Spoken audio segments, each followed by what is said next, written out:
Bonjour à toutes et bonjour à tous et bienvenue à ce 44e webinaire Parlons RH.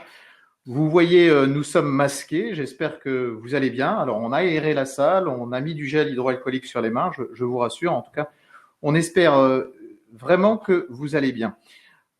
Aujourd'hui, le thème du webinaire, de ce 44e webinaire, comme je viens de l'indiquer, est comment faire de l'activité paye un levier de l'expérience RH des collaborateurs.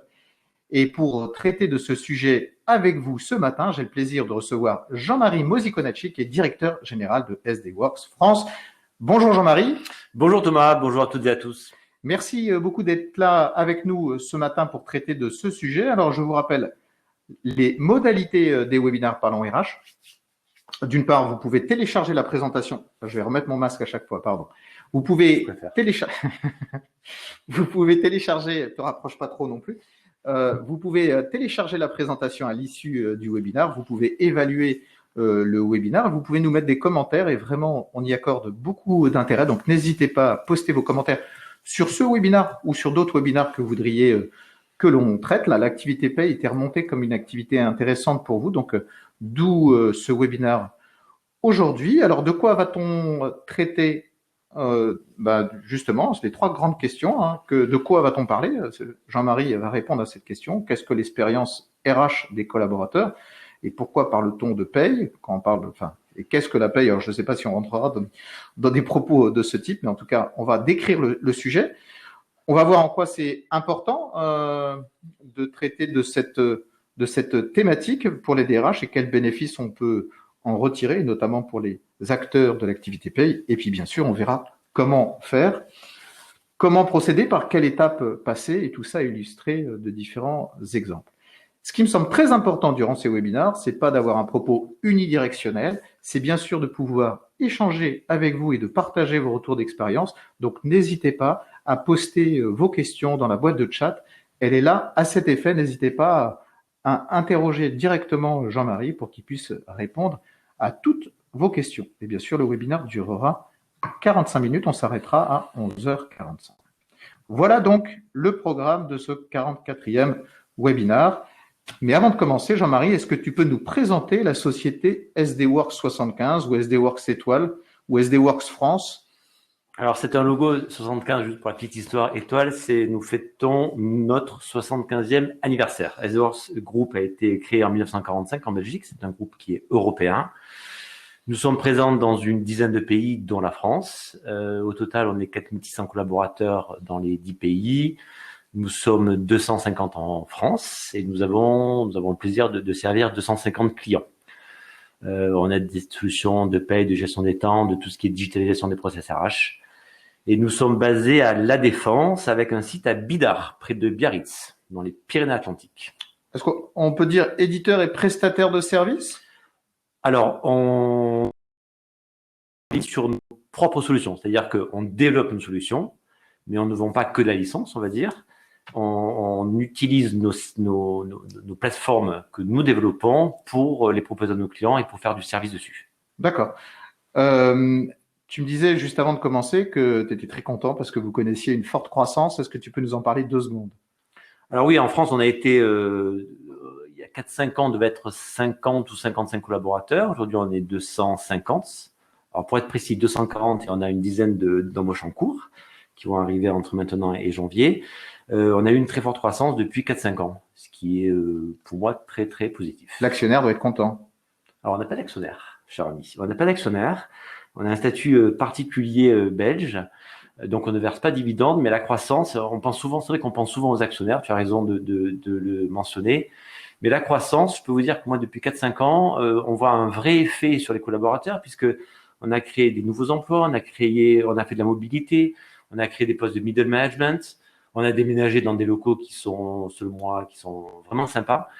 Et pour moi, la croissance, ça sert avant tout à ça. En tout cas, les collaborateurs le voient dans leur quotidien. Ça fait plaisir en fait d'entendre ça, c'est-à-dire d'avoir un acteur, un prestataire de services en paye, gestion des temps et activités et en processus RH qui est en croissance et dont les bénéfices de la croissance nourrit ou alimente aussi la partie RH, donc la performance économique de l'entreprise ne s'oppose pas à sa performance sociale. C'est une bonne entrée en matière pour parler de notre sujet. Alors, justement, notre sujet, l'expérience RH des collaborateurs et la paye, la théorie de l'iceberg de la paye. Alors là, ça m'interpelle. Qu'est-ce que la théorie de l'iceberg de la paye? Donc, d'abord, 2 mots sur l'expérience RH des collaborateurs. On parle souvent d'expérience collaborateur. L'expérience collaborateur, vous savez, c'est l'ensemble des interactions qu'ont les collaborateurs avec l'entreprise au sens large, avec ses équipes, avec ses -1, avec son management, avec les services support, etc., etc. Quand on parle de l'expérience RH des collaborateurs, en fait, on le réduit à toutes les interactions qu'ont les collaborateurs avec le service RH.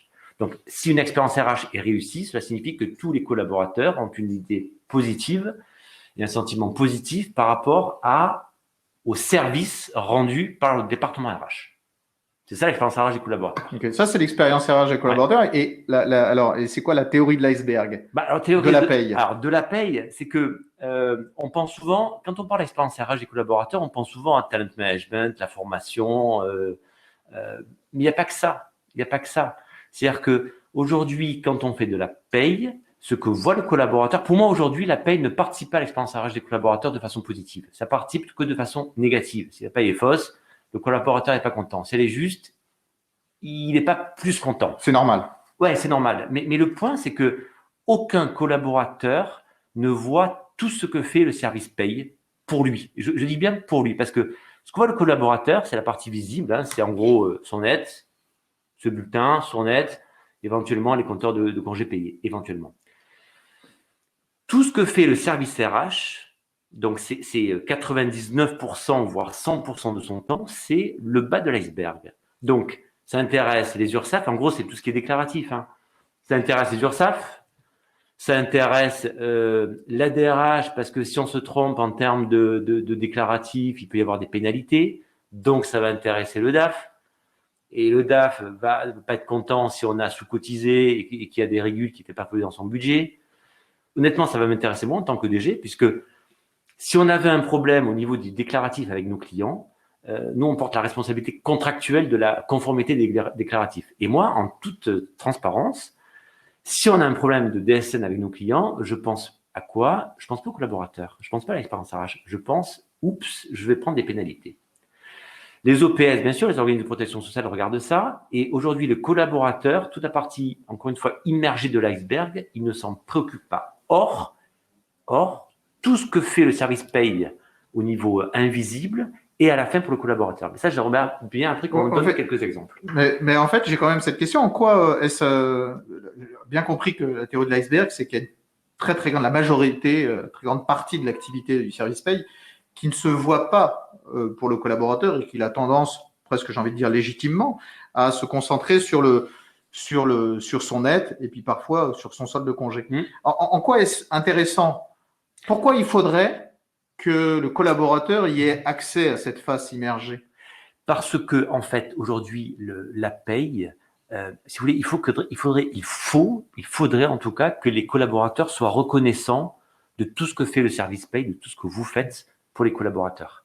Et toute la partie déclarative, c'est aussi pour les collaborateurs, ce n'est pas que pour les URSSAF. Et ça, on l'oublie souvent. Donc, communiquer aux salariés, on verra comment, on donnera des exemples très concrets, mais communiquer aux salariés tout ce que vous faites, mais vraiment pour eux, ça participe justement à cette expérience en disant, ah ben, quand même, mon service paye, il est vraiment top. Et ça serait ça, pour moi, la situation idéale, c'est qu'un jour, les collaborateurs disent, mon service paye, il est top.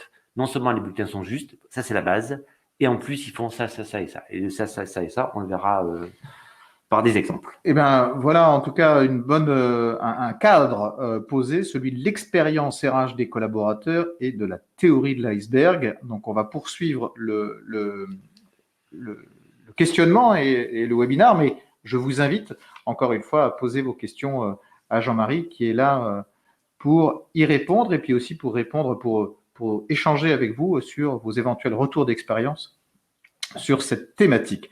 Alors, poursuivons la théorie de l'iceberg.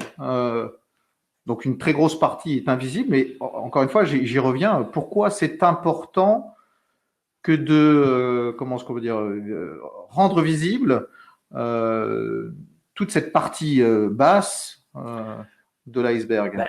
C'est très simple. Hein. Donc, à gauche, on a l'iceberg tel qu'il existe dans la nature. À droite, vous avez bien compris que cet iceberg n'existe pas dans la nature. Et je pense qu'il n'existe pas ou très, très peu dans la société. C'est-à-dire que aujourd'hui, encore une fois, ce que voit le collaborateur, c'est son net à payer. Je caricature, mais à peine.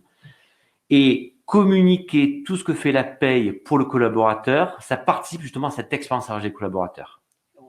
Si vous voulez, pour moi, on met trop d'emphase sur tout ce qui est talent management, la mobilité, les entretiens, la formation, alors que la paye qui est récurrente, qui est tous les mois, on ne la valorise pas assez. Et quand et vous savez très bien que ce qui n'est pas communiqué n'existe pas, donc pour le collaborateur, le service paye fait juste la partie visible de l'iceberg. Et pour moi, il faudrait, mais encore une fois, on verra après avec des exemples, mais le service paye passerait ne serait-ce que 1% de son temps à réfléchir, à communiquer à certains actes. Ça rendrait visible une énorme partie de son travail et surtout, ça provoquerait de la reconnaissance pour les collaborateurs. Donc une meilleure communication, une dynamique de communication plus forte sur ce qui est déjà réalisé auprès des collaborateurs pour favoriser cette expérience RH des collaborateurs. Tu disais, on va voir des exemples. Moi, je vous propose de les voir tout de suite, je crois. Est-ce que justement, tu peux nous présenter quelques exemples concrets pour qu'on puisse un peu matérialiser cette démarche et cette réflexion? Concrètement, c'est quoi l'iceberg en fait? Comment on peut inverser l'iceberg, je ne sais pas comment dire, le rendre visible, hein, que la face immergée devienne émergée? Alors, les 3 exemples, hein, arrêt de travail, chômage retraite, c'est un peu plus du long terme, mais justement, ça aussi, c'est hyper important, ou les saisies-arrêts. Mais encore une fois, ce sont des exemples. Sur l'arrêt de travail, que se passe-t-il aujourd'hui? L'arrêt de travail, vous pouvez avoir une DSN qui est juste. DSN? Pardon. Bon, je pense qu'on n'a que des professionnels. Vous êtes plus de 130 en ligne là en ce moment, mais je pense que vous êtes tous des spécialistes, mais c'est en… Déclaratif. Déclaration sociale nominative. D'accord. C'est ça, je crois. C'est ça. Donc, la DSN est juste. L'Iosavienne, elle est juste. En revanche, elle peut être fausse pour le collaborateur. Je vous donne un exemple. L'arrêt de travail, comme vous le savez, il y a des primes avec des périodicités qu'on met dans la DSN. Si on met une mauvaise périodicité pour une prime, elle peut avoir un impact dans les IJ, enfin dans les indemnités journalières dans le remboursement de la CPM. Enfin, je parle des professionnels. Attention, CPM, si à chaque acronyme, je pourrais te poser la question. Ok, pardon. Caisse primaire d'assurance maladie. Celle-là, je la connaissais. Ouais, merci Thomas. Donc, un exemple, l'arrêt de travail peut être juste, mais pas équitable, on va dire, et en tout cas faux pour le collaborateur. Il peut être lésé. Personne ne le sait, parce que lui, il va recevoir son maintien, il va recevoir son remboursement, il va recevoir ses IJSS, mais c'est faux. Pourquoi? Parce que certaines primes, comme vous le savez, sont mal imputées, la période de référence, etc. Donc, si une prime semestrielle, typiquement, n'est pas rétablie dans le brut, ben, les IJ vont être inférieurs. Et ces choses-là, le collaborateur ne le sait pas. Et vous le faites tous les jours, au quotidien, pour tous les collaborateurs. Et pour moi, c'est dommage, par exemple, de pas le dire. On verra comment. Typiquement, aussi, un autre point.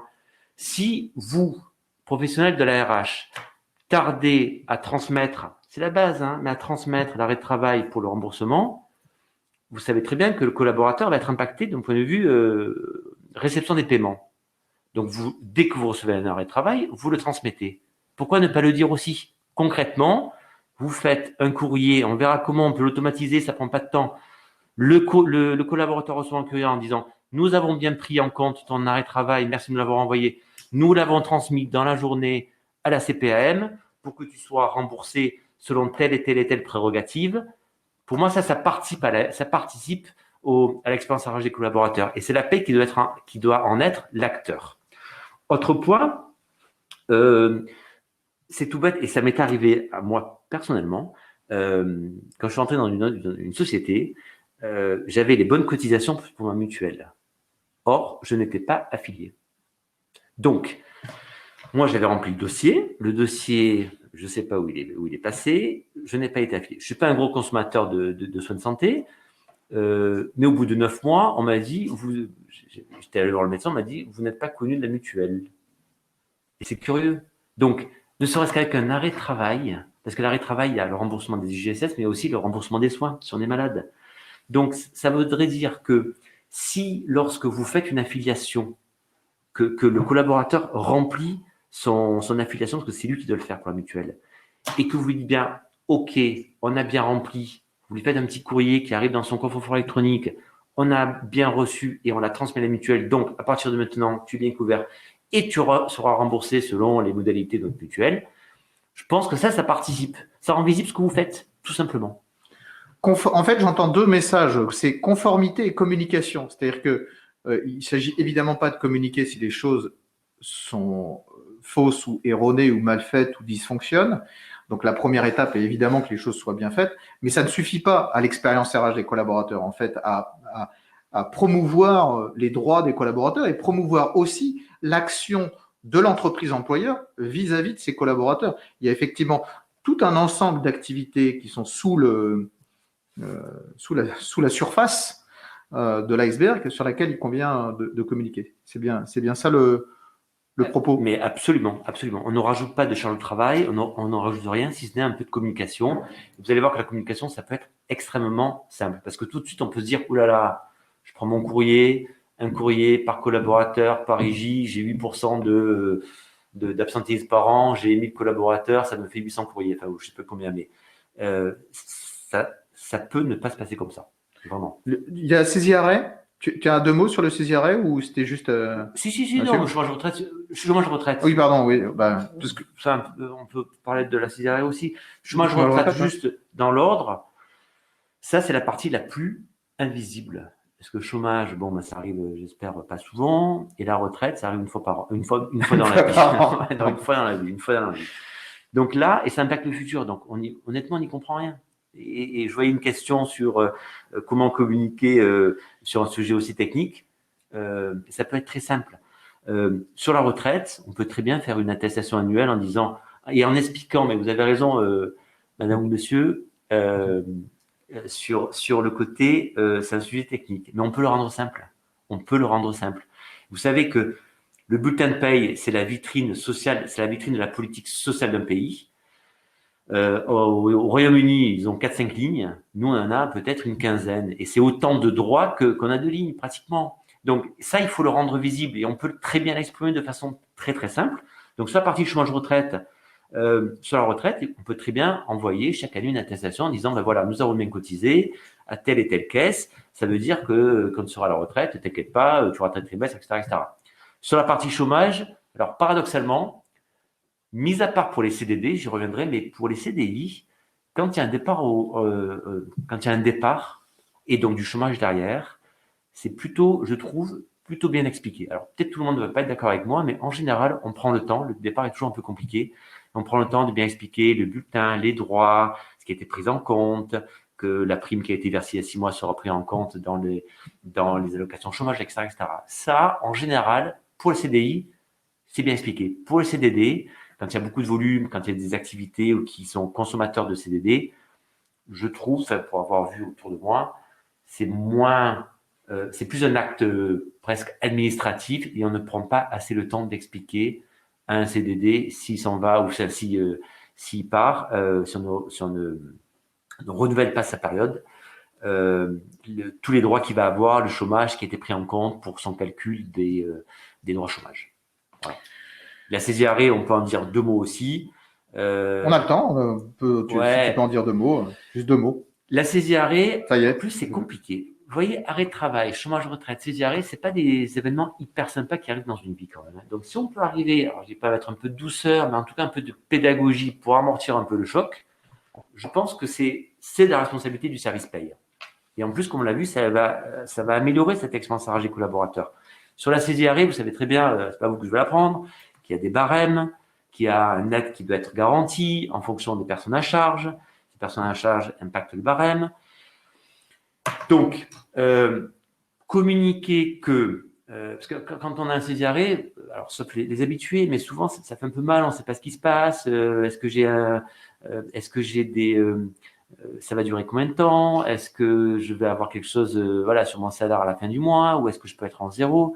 Donc, ne serait-ce communiquer sur le barème légal par rapport aux enfants, par rapport à sa situation familiale, qu'on ne peut pas prélever moins de X euros, ne t'inquiète pas, et que ça va durer tant, et que l'entreprise est là pour l'aider en cas de difficulté, je pense que ça aussi, ça participe à améliorer quand même cet événement qui est pas top dans la vie d'une personne. Un petit peu de douceur et de bienveillance, ce n'est pas du tout contradictoire au sein de l'entreprise.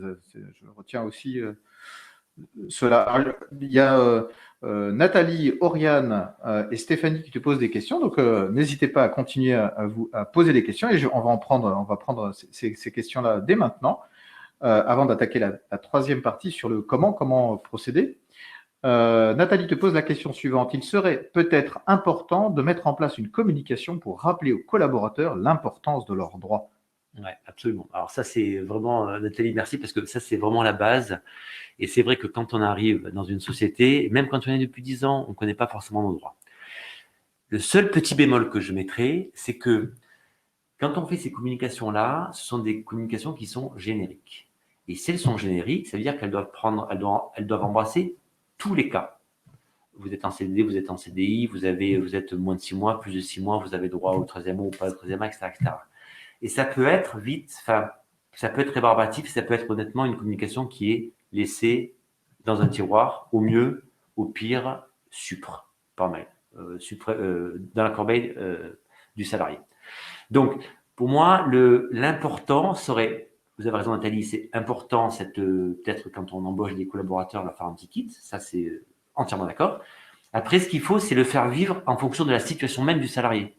Une personne qui arrive, qui a une ancienneté de 6 mois ou 3 mois ou 1 an par rapport à la politique sociale de la boîte, de la subrogation, etc., c'est pas la même chose. Et donc, comme on l'a vu lors d'un arrêt de travail, communiquer de façon personnalisée, en tout cas en apparence, on verra qu'il y a des moyens personnalisés par rapport à la situation du collaborateur, pour moi, c'est le top. Voilà. Et voilà. Contextualiser, tout à fait. Deuxième question, Oriane. Contextualiser à la situation du collaborateur, l'événement vécu par le collaborateur et à la situation personnelle du collaborateur, en fait, pour qu'il ait encore plus de pédagogie et de compréhension de l'ensemble de ses droits. Oriane te pose la question suivante. En résumé, il s'agit de faire du marketing de la fonction RH, comme cela se fait dans toutes les fonctions support depuis plusieurs années. Alors, moi, oui et non. Vas-y. Parce que pour moi, le marketing, c'est… À quoi sert le marketing ? C'est faire une promesse à un client potentiel pour qu'il achète votre produit. Ça, c'est du marketing. Pour moi, j'appellerais plutôt ça du service après-vente. Contrat de confiance, Darty. C'est-à-dire que vous êtes dans la société et le service paye ne fait que valoriser ce qu'il a fait, ce qui est très, très différent.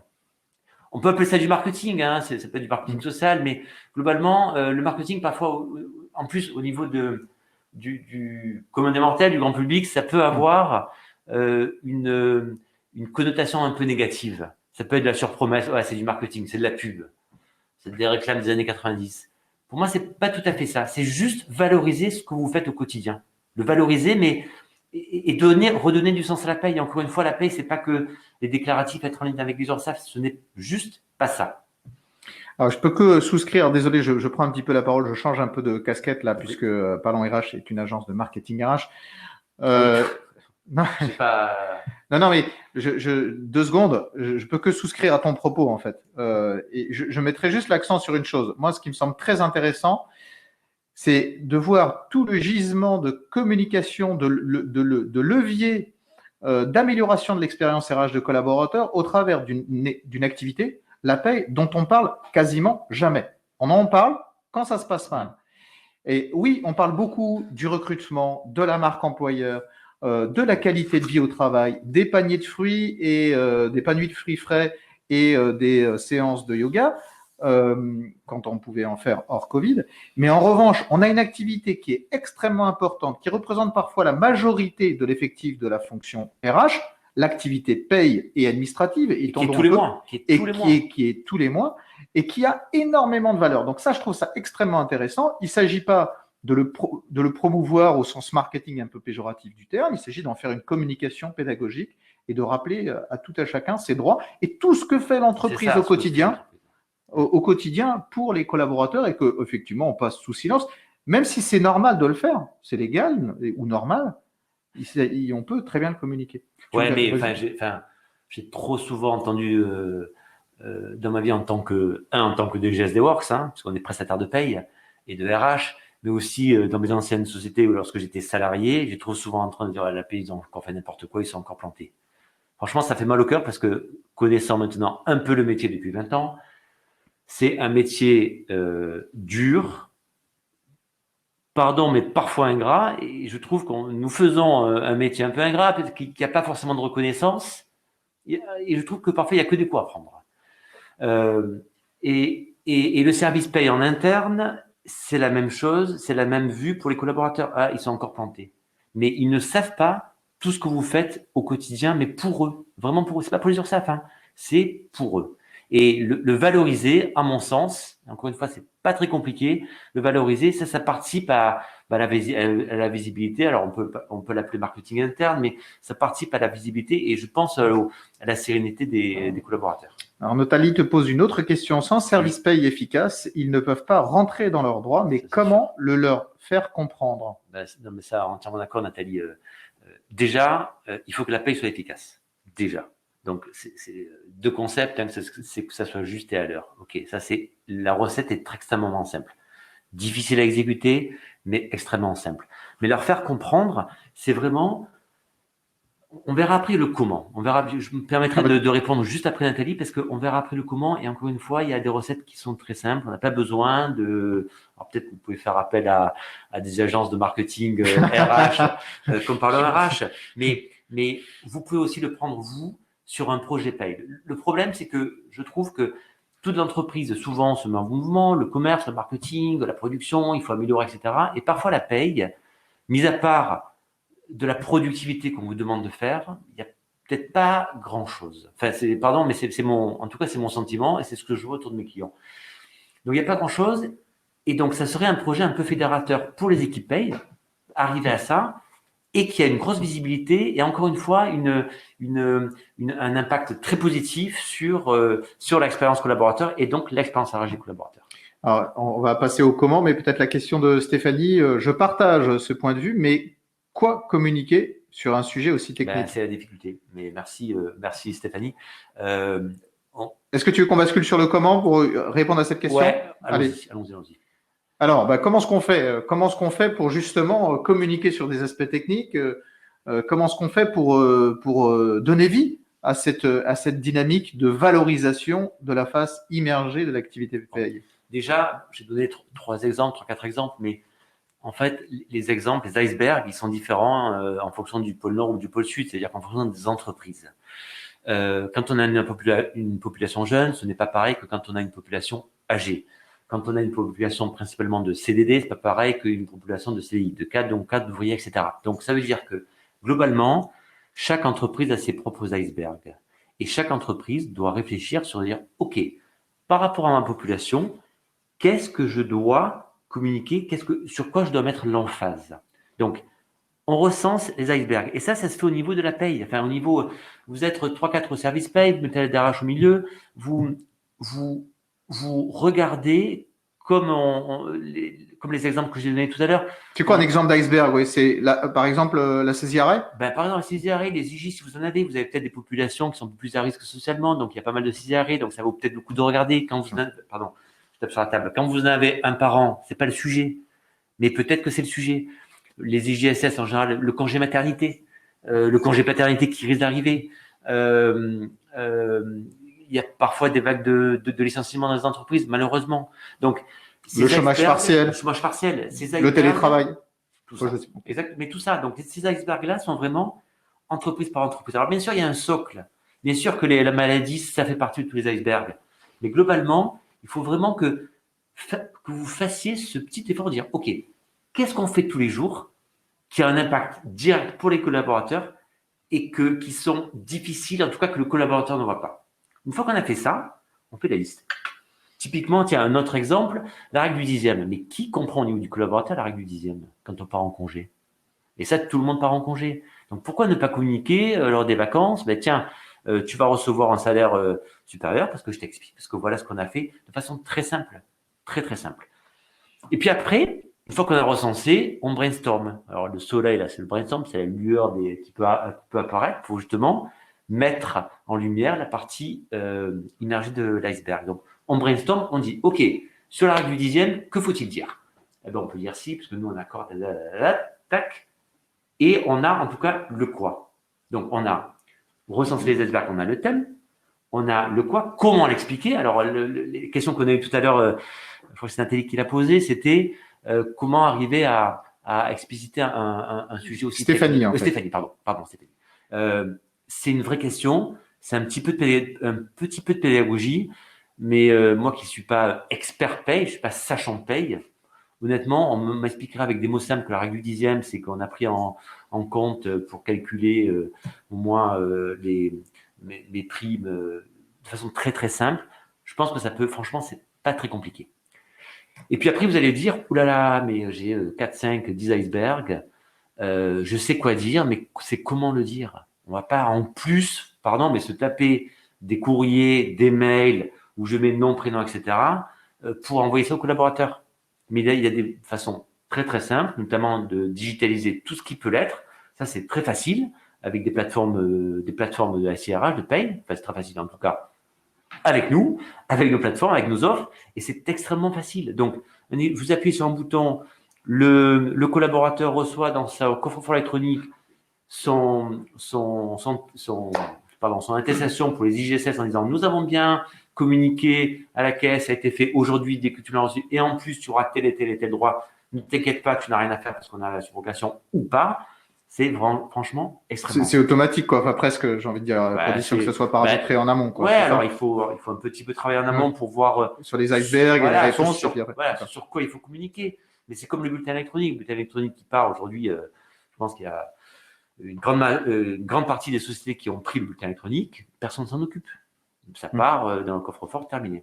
Ben, là, il faut arriver à ce même niveau d'automatisme. Parce que sinon, ce projet est mort-né, parce que vous avez plus de passer de temps à communiquer, pour le coup, ça va être vraiment inversé, que à faire la paye. Ça ne sera pas possible.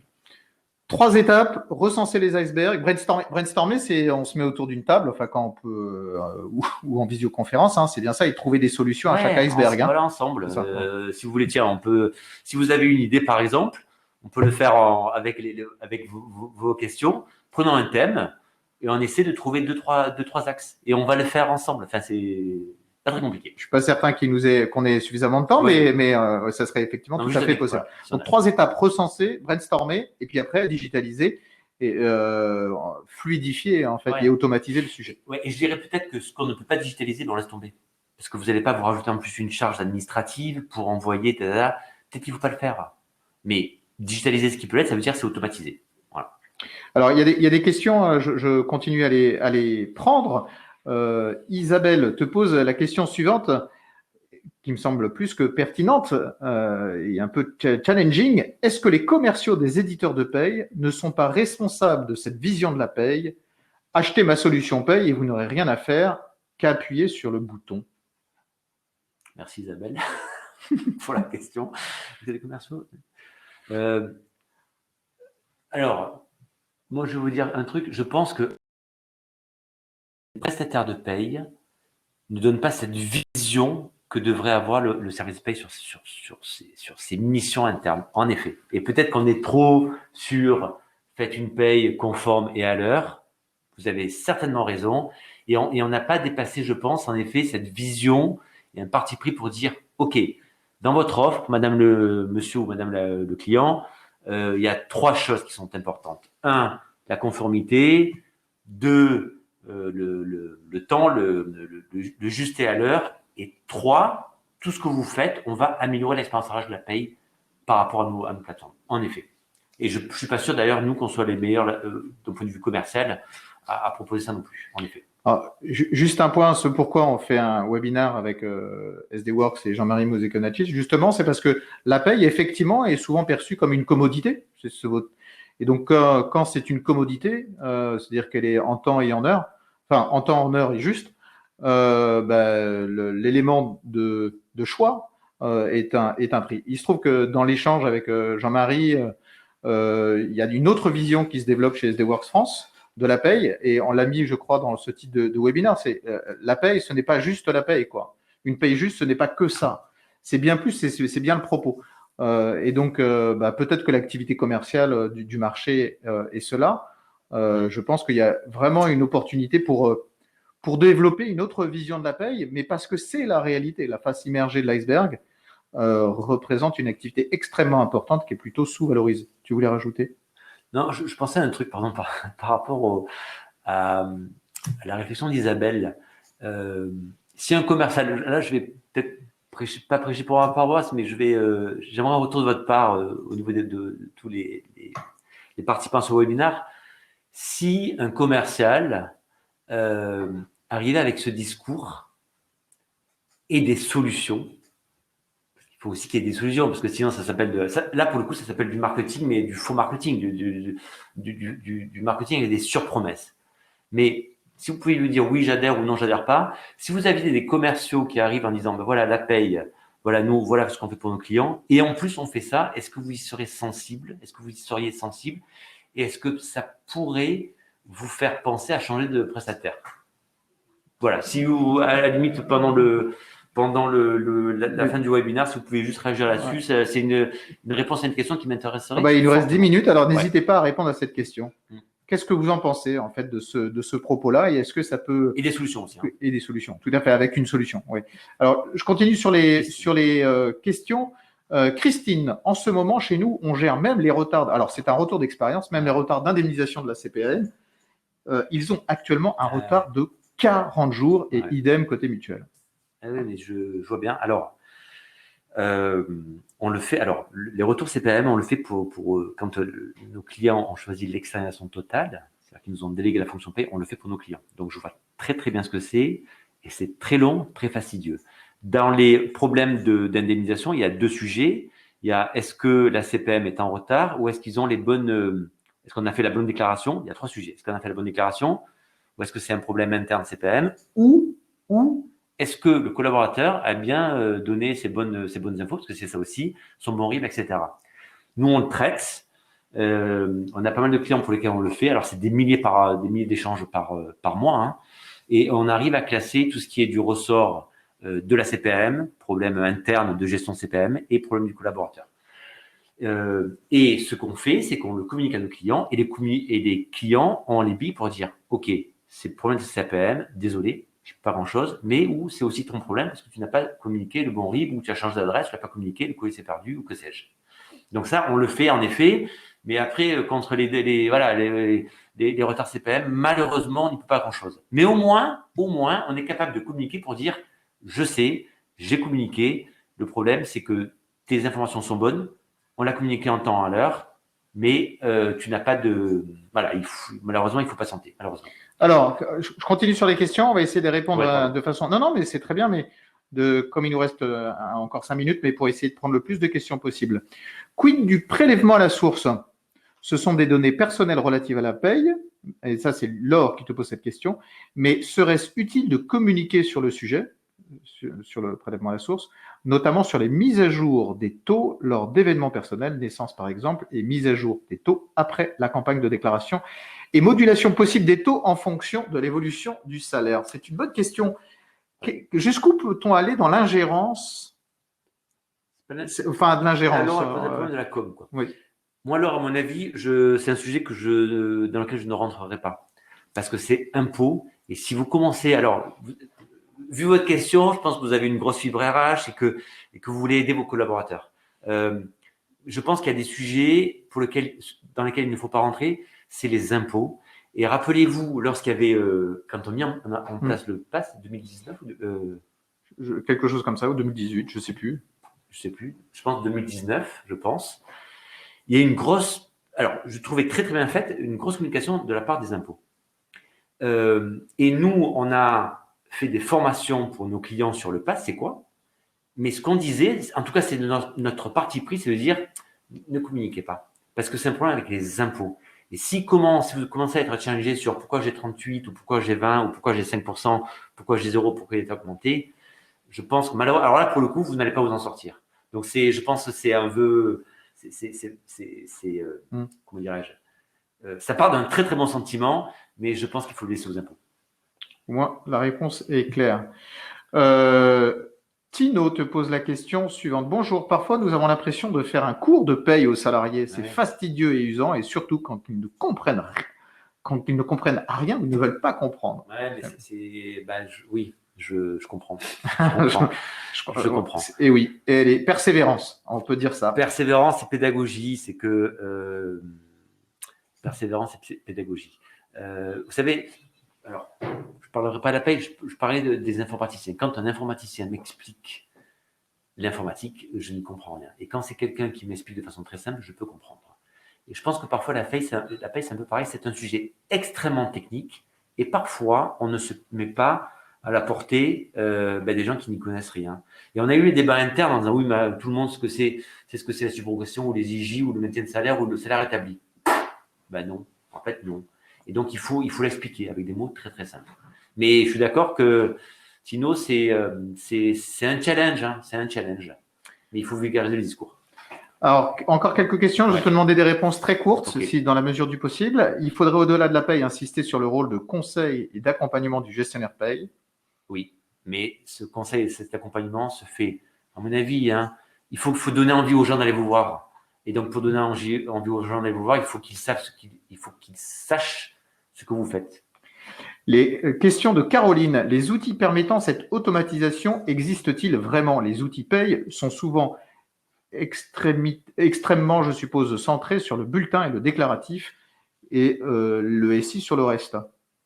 Oui, ça existe, honnêtement. Moi, je vais vous dire, enfin, nous, on le développe avec nos outils. En gros, c'est quoi hein Nous, je vais vous donner un exemple. On a des attestations libre-service. Le collaborateur, il clique, il a son attestation de salaire. Vous faites une attestation. À la fin, c'est une fusion Word. Je vulgarise, mais c'est ça. Donc, mettre une attestation ou un contrat, c'est de votre responsabilité. Vous faites le contrat. Nous, on a des solutions qui sortent bien sûr le contrat automatique avec la signature électronique. Que vous fassiez un contrat avec monsieur et vous allez chercher le nom concrètement dans la base de données X, ou que vous disiez monsieur X, votre traitement de votre arrêt maladie a été traité, enfin l'arrêt maladie a été traité, etc.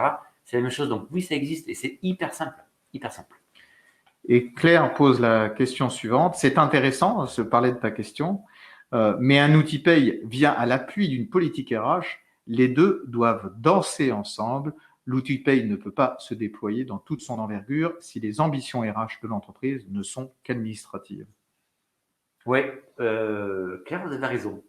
Mais si ce n'est que, imaginons qu'il n'y a pas forcément une politique RH qui soit définie, imaginons qu'il n'y ait pas d'envergure dans les ambitions RH, malgré tout, la paye, vous la faites tous les mois.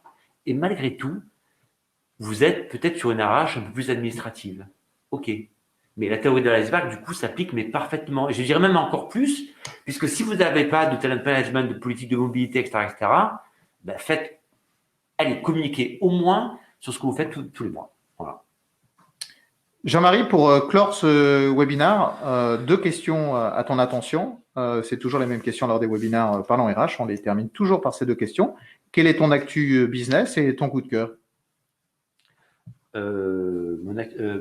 J'ai une actu coup de cœur. Est-ce que ça marche aussi? Ça marche aussi, très bien. En fait, moi, je suis très content pour mes équipes parce qu'on a déménagé le 1er octobre, comme je vous l'ai dit.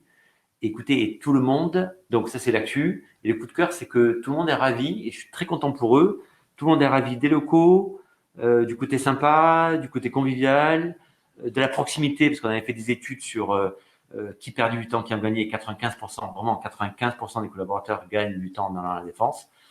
Donc c'est mon coup de cœur parce que je suis hyper content du travail qu'ont fait mes équipes justement pour arriver à ce déménagement. Et voilà. Vous allez communiquer sur le bulletin de paye sur ce déménagement? Non, on ne va pas communiquer parce que là les gens voient ça. Ils arrivent. Bon, merci infiniment Jean-Marie. Je trouve que ça fait, moi qui ai été gestionnaire paye il y a 20 ans, ça fait vraiment du bien d'entendre positivement de cette fonction qui est parfois effectivement, qui souffre pas d'un manque de reconnaissance, mais qui a souvent une activité un petit peu obscure, un petit peu dans l'ombre. Et il ne s'agit pas d'être dans la lumière pour communiquer parce qu'il faut communiquer, ce serait un peu faire du marketing de soi. C'est vraiment concourir à l'expérience des collaborateurs, en fait retrouver un peu le sel et le sens de la mission initiale de la fonction paye. Donc merci beaucoup d'avoir été là ce matin. Merci à tous de nous avoir suivis. Pour ma part, je vous donne rendez-vous pour un prochain webinaire qui est un petit peu particulier, même beaucoup particulier, si je puis dire.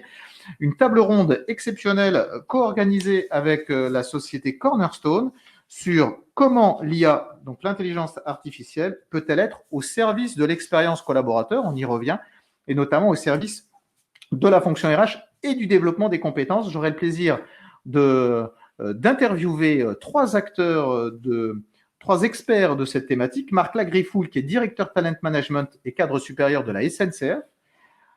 Héraldine Pillon, qui est Head of Global Organizational Development, donc développement des compétences de Sanofi. Et Cyril Lemat, qui est Director of Data Science chez Cornerstone. Donc, trois experts avec des retours d'expérience particulièrement intéressants. Je les ai déjà interviewés pour préparer cette table ronde. Et je peux vous dire que ça sera passionnant. Merci à toutes et à tous. Et merci encore beaucoup, Jean-Marie, pour cette vision et ce témoignage. Merci beaucoup. Prenez soin de vous. À très bientôt. Au revoir.